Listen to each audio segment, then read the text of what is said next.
Selamat pagi Bapak Ibu, saudara-saudari yang dikasihi Tuhan. Harus selalu sehat ya. Sehat adalah kewajiban.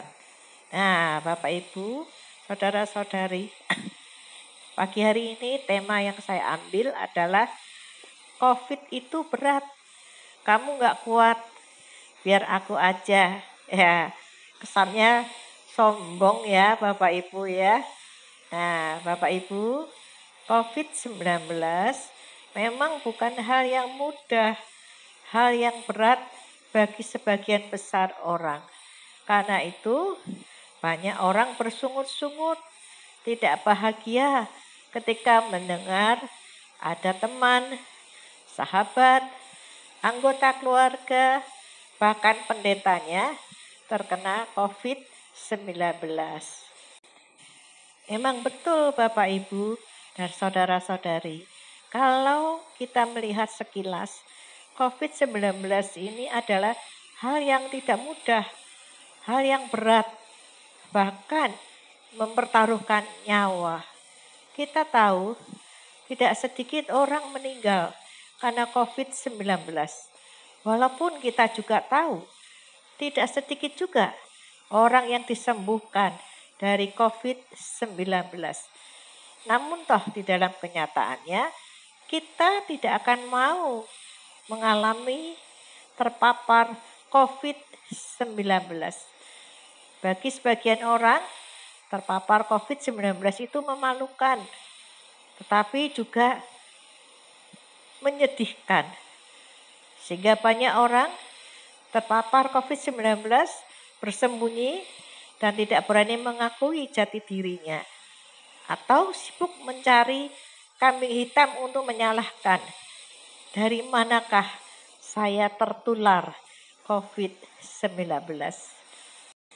Saya secara pribadi tentu juga sangat terkejut karena akhirnya terpapar juga oleh COVID-19. Walaupun saya sudah berjuang untuk hidup sesuai dengan aturan protokol. Tetapi inilah yang harus saya jalani, yaitu saya harus menjalani pengobatan COVID-19. Saat ini kondisi saya adalah sedang di dalam pengobatan untuk paru-paru saya. Berat Bapak Ibu? Kalau dianggap berat, pasti berat. Tetapi kalau dianggap sebagai sebuah sukacita, ini adalah kesempatan di mana Tuhan mau memulihkan, memperbaiki, dan menyembuhkan paru-paru saya supaya lebih baik dari hari-hari kemarin. Bapak Ibu dan saudara-saudari, bacaan kita diambil dari Yohanes pasal 5 ayat 1 sampai 9. Di sana dikatakan bahwa Tuhan Yesus pergi ke sebuah serambi Bethesda. Di sana ada 5 serambinya.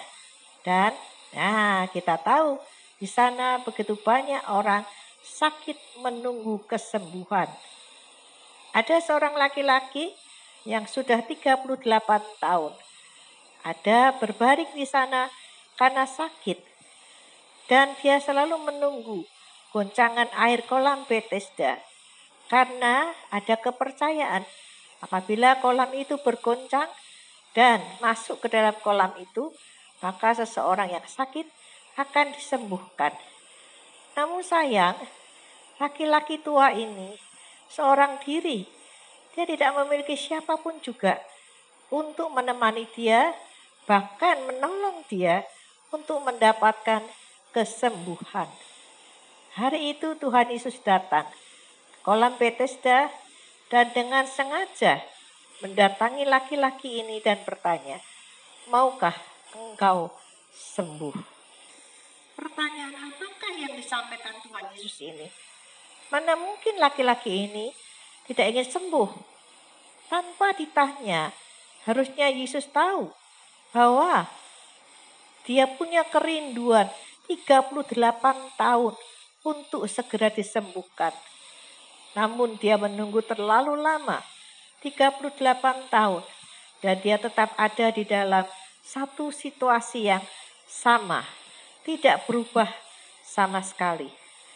Bapak, Ibu, dan saudara-saudari yang dikasihi Tuhan, sakit 38 tahun, menunggu kesembuhan 38 tahun, itu bukan hal yang mudah. Itu hal yang sangat berat. Orang bisa putus asa, orang sudah patah semangat, bahkan mungkin orang akan memilih menyerah saja, bahkan kalau perlu bunuh diri. Namun di dalam kenyataannya, kita melihat bahwa laki-laki ini bertahan 38 tahun, sembari menunggu siapa tahu ada orang yang berbaik hati menolong dia untuk bisa masuk ke kolam Bethesda dan dia mendapatkan kesembuhan. Namun sayang, kita tahu semua, manusia tidak bisa berharap kepada sesamanya. Begitu banyak orang di kolam Bethesda, tetapi tidak ada satu orang pun yang peduli kepada seorang laki-laki yang menunggu kesembuhan selama 38 tahun. Semua orang sibuk dengan diri mereka masing-masing, sibuk dengan urusan mereka masing-masing, sibuk dengan keluarga mereka masing-masing. Tetapi Tuhan selalu punya kepedulian. Tuhan selalu punya perhatian, khususnya kepada orang-orang yang tidak mendapatkan perhatian dan kepedulian dari sesamanya. Karena itu Tuhan bertanya, maukah engkau sembuh? Kepada laki-laki yang 38 tahun menunggu kesembuhan, Tuhan Yesus bertanya kepadanya, maukah engkau sembuh?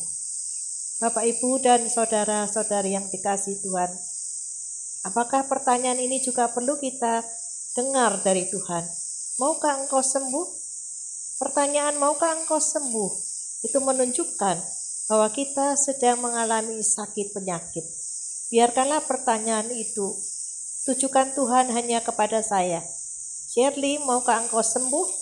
Saya tentu dengan segera akan berkata, saya mau sembuh.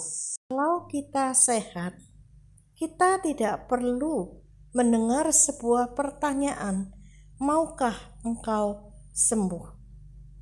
Karena pertanyaan itu ditujukan kepada orang yang sakit dan membutuhkan kesembuhan. Bapak, Ibu, dan saudara-saudari yang dikasihi Tuhan, saya sedang dalam proses pengobatan, dan pengobatan COVID-19 ini memang bukan pengobatan yang mudah, sehingga Bapak Ibu tidak perlu terpapar COVID-19 lalu mengalami seperti apa yang saya alami. Saat ini 1 hari 2 kali saya akan disuntik vitamin C dosis tinggi dan itu sangat sakit. Saya disuntik antibiotik 2 kali 1 hari. Saya diberi suntikan pengencer darah 1 hari 2 kali. Dan setiap malam darah saya akan diambil untuk diobservasi kadar oksigen yang ada di dalam darah. Dan itu semua di dalam satu proses yang menyatu, yaitu mengobati infeksi paru-paru saya karena COVID-19. Bapak, Ibu, dan saudara-saudari yang dikasihi Tuhan, Tuhan bertanya kepada laki-laki yang sudah 38 tahun membutuhkan kesembuhan, maukah engkau sembuh? Tetapi hari ini Tuhan menantang kita supaya kita semua memilih untuk hidup sehat, bukan memilih untuk hidup sakit. Yaitu dengan cara kita memelihara kesehatan tubuh, menjaga stamina kita, menjaga semangat kita, menjaga imunitas kita supaya kita tidak terpapar COVID-19. Bapak, Ibu, dan saudara-saudari yang dikasihi Tuhan, COVID-19 itu berat. Kita tidak akan kuat. Karena itu biarkan saya yang menjalaninya. Bapak, Ibu, dan saudara-saudari semua cukup belajar dari pengalaman apa yang sudah saya alami sampai hari ini. Selamat pagi, Tuhan beserta kita. Amin.